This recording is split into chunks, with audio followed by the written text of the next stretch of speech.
नमस्कार। वंदे मातरम। भारत माता की जय। इस देश में सबसे बड़ा दुर्भाग्य ये है कि कानून और न्याय व्यवस्था दोनों सिर्फ मुझे कहीं ना कहीं ऐसा लगता है कि सिर्फ पैसे वाले लोगों के लिए सिमट कर रह गया है। इसका एग्जाम्पल सबसे बड़ा अगर मैं देना चाहूँ तो हम लोग ये जो देखते हैं, चाहे वो किसी भी पक्ष का नेता हो, ठीक है, वो विपक्ष का हो या सत्ताधारी पक्ष का हो, किसी का भी नेता हो, मुझे ये चीज़ समझ में नहीं आती है कि इनके नेता जो अबजों खरबों करोड़ों रुपए के जो गबन करते हैं, उसके बावजूद इन लोगों को कैसे बेल मिल जाती है। सेकेंडली कि कभी कभी मुझे लगता है आपके और मेरे जैसे मेहनती लोग जो 9 से 6 बजे की जॉब करते हैं, इतने प्रेशर में हम लोग हमारी नौकरियां करके जो टैक्स भरते हैं, वो पैसों से मुझे ऐसा लगता है कि ये लोग अपनी रखेलों को खुश करते हैं। अभी हाल ही में हम लोगों ने देखा, जो पार्थ चैटर्जी वाला हम लोगों ने जो किस्सा देखा, जहां अर्पिता मुखर्जी के घर से 61 करोड़ रुपए मिले। क्या आपने कभी 1 करोड़ भी देखे हैं? भाई मैंने तो नहीं देखे हैं इतने करोड़ों रुपए। और मैं ऐसी लड़कियों पर भी थूकती हूँ जो पैसों के लिए अपनी बाप के उम्र के लोगों के साथ अय्याशियां रचाती है। इसके सिर्फ 2 ही मतलब हो सकते, एक कि या तो उसको अपने माँ बाप की कतई पड़ी नहीं है और अपने पैसों के चक्कर में अपने माँ बाप को भी ये मार सकती है, बेच सकती है और कुछ भी कर सकती है। और दूसरी चीज कि या तो इनकी माँ भी यही धंधे कर कर इन लोगों की परवरिशें करती है, तभी जाकर ये अपने बाप के उम्र के लोगों के साथ अय्याशियां मनाती है पैसों के लिए, ऐसा मेरा मानना है। आप लोग देखिए कि अगर एक सामान्य इंसान अगर कोई गुनाह करता है तो वो चप्पल है उसकी घिस जाए ना, तब तक उसको न्याय नहीं मिलता है। जबकि आप लोग देखिए बड़े बड़े जितने भी नेता हैं वो लोग जामीन पर घूम रहे हैं। आप हमारे देश के सबसे सर्वोच्च पद, जिसको मैं तो मानती हूँ पॉलिटिक्स में, वित्त मंत्री रह चुके पी चिदम्बरम को देख लीजिए, जो गमले में गोभी उगाते थे और करोड़ों खरबों रुपए का उन्होंने गबन किया और 18 बार उनको अंतरिम जामीन भी मिल गया। किस खुशी में मिला भाई? क्योंकि वो नेता है या फिर पैसों की वजह से ये न्याय होते हैं? ये सबसे बड़ा क्वेश्चन मार्क है। दूसरा हम लोग देखें इटालियन अम्मा, जिनके पीछे ये कांग्रेसी 2 कौड़ी के गुलाम पागल है, गोरी चमड़ी के दीवाने, ठीक है, वो भी बेल पर बाहर घूम रही है। उनका सर्टिफाइड गधा भी बाहर घूम रहा है बेल पर। और इतनी बार उसको समन्स मिलने के बावजूद वो बंदा सुकन्या देवी के रेप केस में कोर्ट में भी नहीं गया, लेकिन कोई एक्शन नहीं हुआ। किसकी वजह से? आज लालू प्रसाद यादव जैसे लोग बीमारी का बहाना करके बकायदा चुनाव के टाइम पर जामीन पर छूट जाते हैं और मुझे ये नहीं समझ में आती इनको बेल ऐसे कैसे मिल जाती है। और अगर वो बीमार था और बकायदा वो चुनाव का प्रचार कर रहा है तो मुझे ऐसा लगता है कि कोर्ट में से ना इसके ऐसे मेरे को लगता है कि ऑर्डर निकलने चाहिए कि इस कुत्ते को ना घसीट कर है ना जेल में डालो। मतलब पूरी दुनिया देख रही है, आप और मेरे जैसे लोग भी देख रहे हैं, लेकिन सबसे खराब बात क्या है कि कोई आवाज नहीं उठाना चाहता है। लोगों को लगता है इसमें हमारा क्या जाता है, भले वो घूमता हुए बाहर। यही सारी चीजें हैं जिसकी वजह से है ना हम लोग सिर्फ अपने दुख है ना सह सकते हैं और रो सकते हैं, लेकिन उसको कम नहीं कर सकते या उसका कोई इलाज नहीं ढूंढ पा रहे। आज बड़ा नेता जब भी पकड़ा जाता है तो पता नहीं है हरामियों की तबीयत अचानक कैसे खराब हो जाती है। आप पार्टी का सत्येंद्र जैन जब पकड़ा गया तब उसने बोला मेरी याददाश्त चली गई है कोरोना की वजह से। तो मैं जानना चाहती हूँ कि सत्येंद्र जैन क्या अपनी बीवी को बहन मानने लगा है अगर उसकी याददाश्त चली गई है? क्या उसकी बीवी से वो राखी बंधवाता है अगर उसकी याददाश्त चली गई है? क्योंकि पागल तो कुछ भी कर सकता है। जिसको याद ही नहीं है कि ये मेरी बीवी है, ये मेरी बेटी है या मेरा बेटा मेरी बहू है, तो इसका मतलब तो यही हुआ कि उसकी याददाश्त चली गई है, तो वो अपने घर के लोगों पर भी हमला कर सकता है, कुछ भी कर सकता है। लेकिन वो सब चीजें नहीं होती है, लेकिन लोग उसको मानते भी हैं, उसको बेल भी मिल जाती है। इस बेसिस पर इलाज करवाने के बहाने ये लोग रास्ते ढूंढ लेते हैं, बड़े बड़े वकील इन लोगों के लिए हाजिर हो जाते हैं। जो देश का सर्वनाश करने में सबसे बड़ा जिनका रोल है वो ऐसे वकील ही है जो ऐसे लोगों को बचाते हैं। आज आप लोग देखिए, मैं अभी भी बोल रही हूँ, इस देश में अगर आप लोगों को कभी बोलना ही नहीं है, आपकी आवाज ही नहीं उठानी है, तो आपको फरियाद करने का भी कोई अधिकार नहीं है।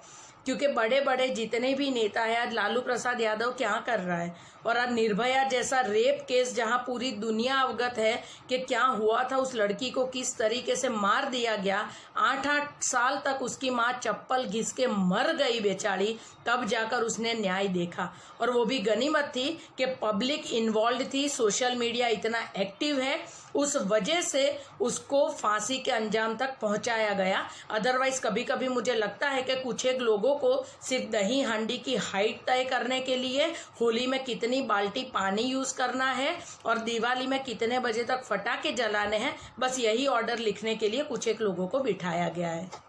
क्या आपके और मेरे जैसे लोगों को सच में शर्म नहीं आनी चाहिए कि हम लोग इतने पढ़े लिखे होने के बावजूद हमारे परिवार को चलाने के लिए कितने संघर्ष करते हैं और उसी पैसों से ये लोग कितना मिसयूज करते हैं। आज अगर आप नॉर्मली रास्तों पर निकलोगे, आप देखोगे कि एक गरीब फुटपाथ पर अपने छोटे छोटे बच्चों की भूख मारकर वो अपने बच्चों को सुला देता है, माँ उसके आंचल में उसको छुपा लेती है, और इन जैसे लोगों की रखेलों के घर से 50-50 करोड़ 60-60 करोड़ रुपए मिल रहे हैं।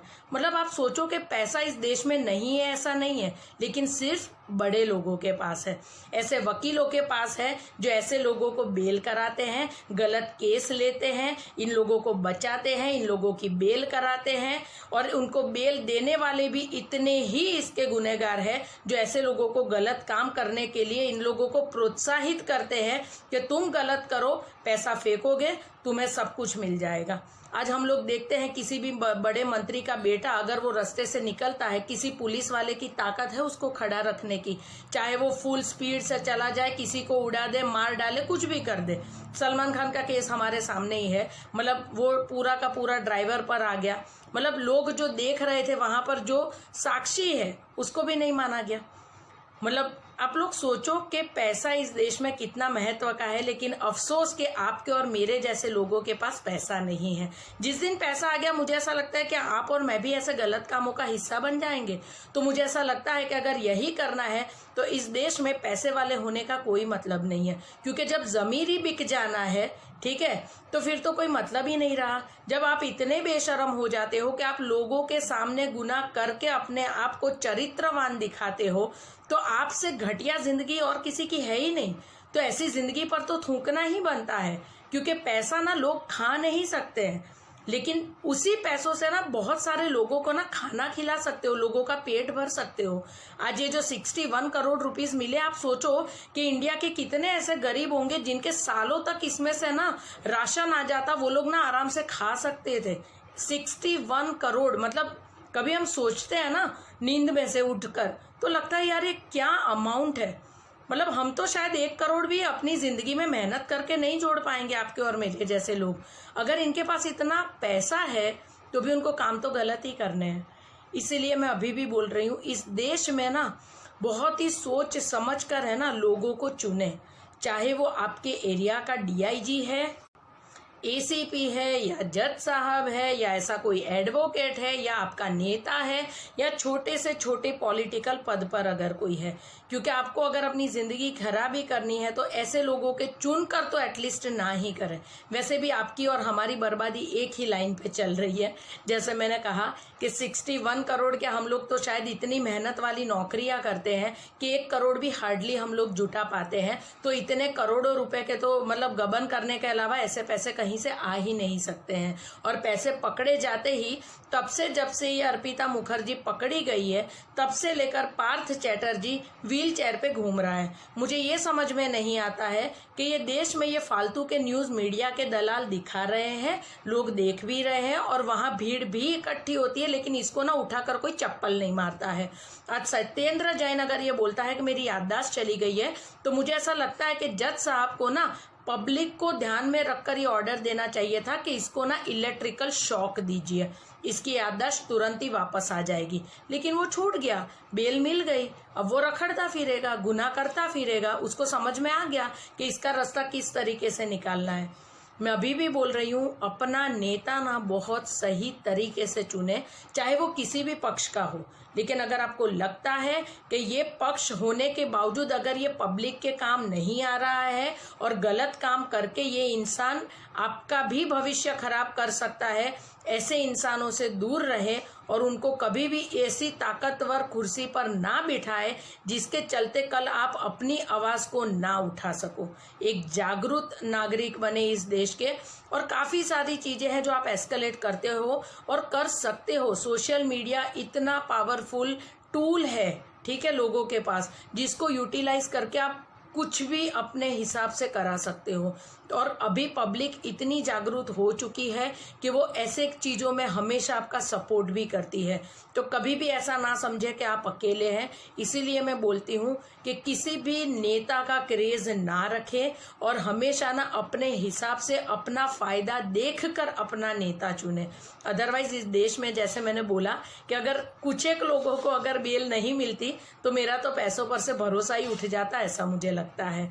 तो बहुत ही सोच समझ कर ये चीज़ें करें, एक जागरूक नागरिक बने और इस देश का भला करने में ये बड़े ओहदे वाले लोग कभी काम नहीं आएंगे। आपके और मेरे जैसे सामान्य लोग ही है ना इस समाज में और इस देश में बदलाव ला सकते हैं। तो आप बहुत इम्पोर्टेंट है इस देश के लिए। तो आपको इम्पोर्टेंट हो इसलिए आपकी आवाज़ उठानी बहुत ज़रूरी है। वंदे मातरम। भारत माता की जय।